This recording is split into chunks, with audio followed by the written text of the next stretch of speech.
The Minotaurs, the Loirs, the Dwarves, they dance with all the damned. They dance because they can. They dance because they must, lest all their souls are turned to dust. They dance from dusk till dusk. There is no dawn down in the dungeon of the Lord they did not trust. The air is thick with musk. They dance impure, they're led by lust in deepest depths with fel. Do not inhale the smoke, lest you choke. Be like them, they do not breathe, they only dance. Eschewing pride, they dance naked down in hell, and Elohim can smell the smell, and so he's angered all the more.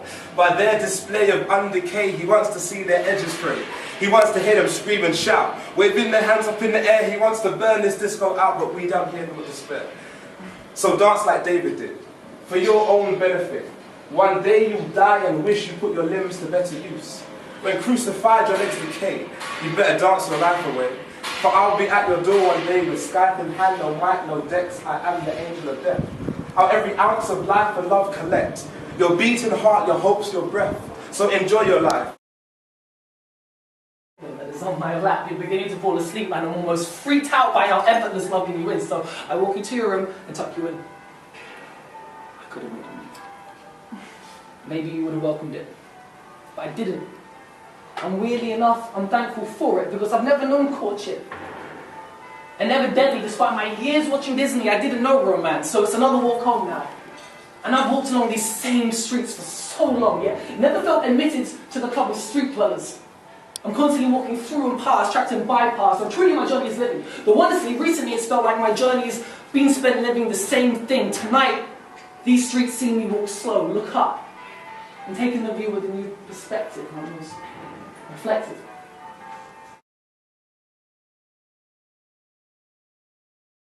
It's a complex city, London, with more layers than an onion. Layers made of blacks, Jews, Turks, and bankers high off city's perks who their coke and swap high fives. Top football players and their wives. Stars off the big screen with their chic apartments. Here and there, a Greek, a Russian, strolling through its parks who, with his fellow oligarchs, has day-traded his state, then escaped. But this city still can't be shaped by those who see it gentrified, who doubt if it gently died. It's a fearsome adversary that for years has had to carry all this weight. And though millions support it, its resilience somehow remains. And if that strength stems from the calm and cold blood of the River Thames, I just don't know. I just know this, that London will one day dismiss us as it has dismissed all of those who try to dress it in their clothes. That's why. You staged the fight between Muhammad Ali, top of his game, in his prime, and London, this hometown of mine. I bet a few times you could blast it, outclass it, but not outlast it. Woo!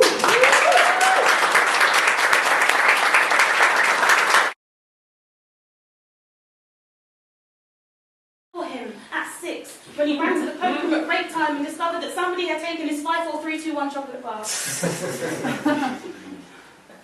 But even with all her expertise, she didn't see this moment coming. This moment when he sat her down and told her he was leaving.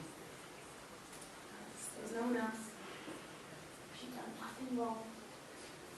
He just didn't love her anymore.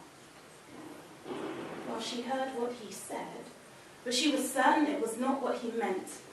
She looked into his eyes, 35 years of emotional history gently bathing in salt water, and she began to dig. She told him what he meant was that he was scared, and he was letting go of something before it let go of him. And she could see him at 3, when he jumped into his mother's arms and she failed to catch him.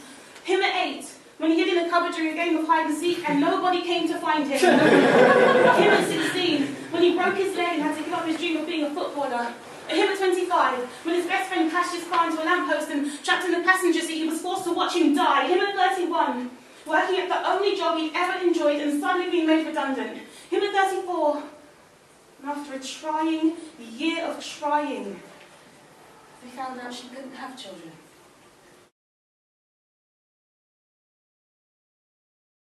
I left old friends, sniffing white lines of anguish, but now I deal in my own Class A lines, written in the English language. Page to page, my story unfolds. I'm a hard copy shell of a man with a paperback soul. No idea where my story's going to go, but I'm hoping my mind stays focused. My character's hopeless at times, and I know this, but I'll soldier on through the rain and sun, with a wish I can make a living doing what I love, providing for my girl, making her smile wider, to freestyle battles with our kids by the fire. A higher life of living driven by the smiles and giving them a hidden chest of treasure where my stress will be a minimum. So I ride my life through the lines of a margin, write with a pen that's starting an art form, parting my heart from its tendons, sending the sentiments to vent in my veins. Through the tubes of the blues where they gather in weight, from the heart to the brain to the plain paper page, into rhymes from my eyes where they gather in rage to the vocal cords choking on this art gallery stage.